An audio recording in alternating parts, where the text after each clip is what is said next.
এই পৃথিবীতে ও মা নাই রে বাবা নাই রে মুখে নাই রে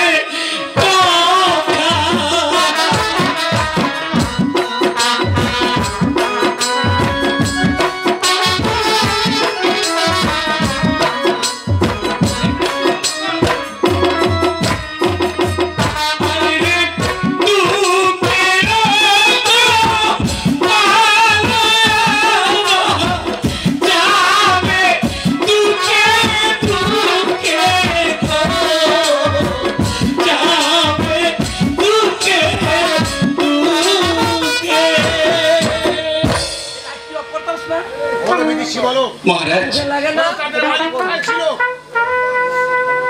মহারাজ বললাম তো আমার জীবন থেকে যাকে হারিয়ে ফেলেছি তাকে না পাওয়া পর্যন্ত আমি তাদের ঠিকানা বলতে পারবো না। ও ভাই সুগে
এবার আমাকে যেতে দিন মহারাজ। আপন দুলালের কাহিনী এখানেই শেষ। তোমাকে বলতে হবে আপন দুলালের বাড়ি ঘর কোথায় ছিল, তার পিতার কি নাম? ও ধর্ম পুরে বাড়ি কাজে পিতা ধন পতি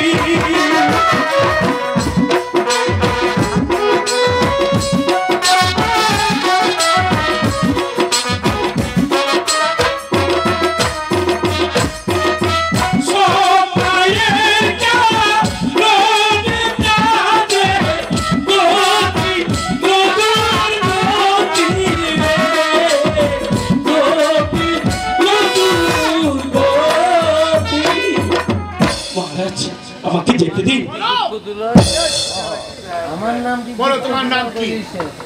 বললাম তো মহারাজ, তোমার সত্যকারের পরিচয় যদি আমার জীবন থেকে যাকে হারিয়ে ফেলেছি তাকে না পাওয়া পর্যন্ত আমি আমার সত্যি পরিচয় দেব না। তুমি যদি তোমার সত্যকারের পরিচয় না দাও তাহলে তাহলে তোমার সম্মুখে আমার নিজের প্রাণ আমি নিজে বিসর্জন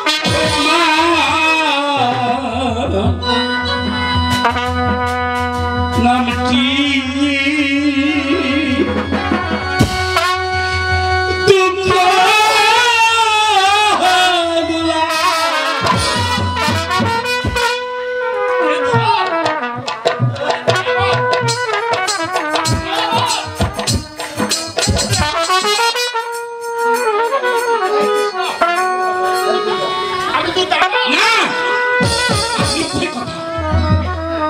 তুমি আমার দাদা হতে পারোনি।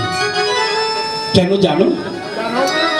আমার দাদা বলেছিল দাদা হবে রাজা আর আমি হব তার প্রধান সেনাপতি, কিন্তু আপনি তো রাজা, আমি তো প্রধান সেনাপতি নই। অতএব আপনি আমার দাদা নন। আমি চলে যাচ্ছি।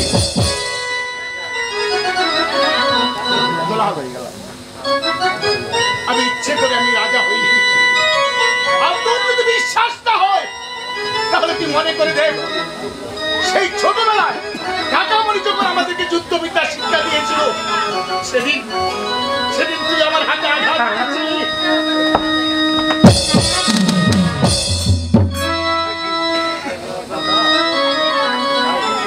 সত্যি তো, সত্যি তো এই আঘাত সেদিনের আঘাত। ওগো দাদা, তুমি জানো একটি মুহূর্তের জন্য আমি তোমাকে ছেড়ে থাকতে পারিনি দাদা।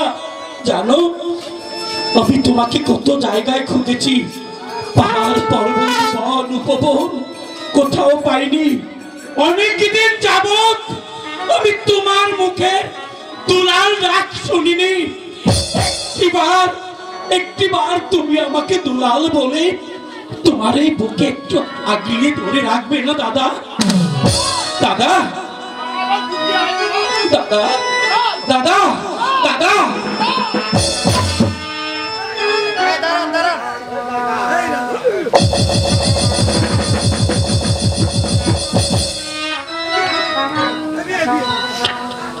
দিন থেকে বাজে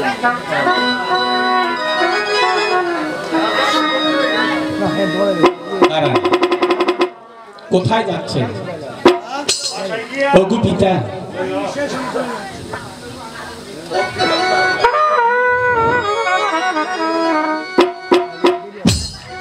এখন যে কাহিনী শেষ, চলে যাচ্ছে না যাইতে পারিবে। জানে আমি আপন দুলালের কাহিনী শোনার জন্য কেন সোনাপুর রাজ দরবারে আয়োজন করেছি। আমি জানি এখানে যদি আপন দুলালের আয়োজন কাহিনীর আয়োজন করা হয় তাহলে আমার পিতা অবশ্যই আসবে। ওগো পিতা, আপনি ভেবেছেন আমি আপনাকে চিনতে পারিনি? প্রাসাদে এসে আমি আপনাকে চিনতে পেরেছি। জানি যেদিন আপনি আপনার সন্তানদেরকে হত্যার আদেশ দিয়েছিলেন সেদিন আপনি পরিস্থিতির শিকার ছিলেন। আসুন পিতা। ওরে আপন, ওরে দুলাল, আমি চিনতে পেরেছি তোকে।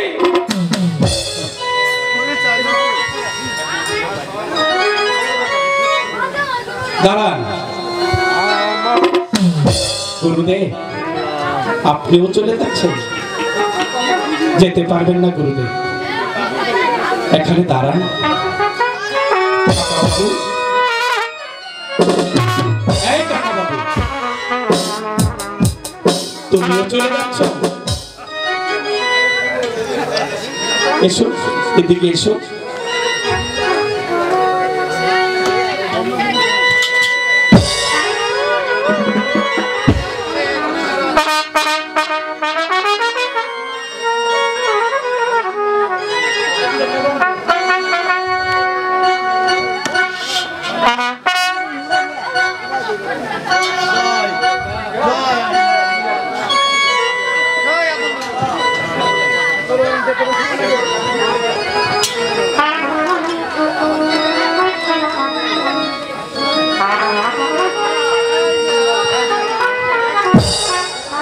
দাদা,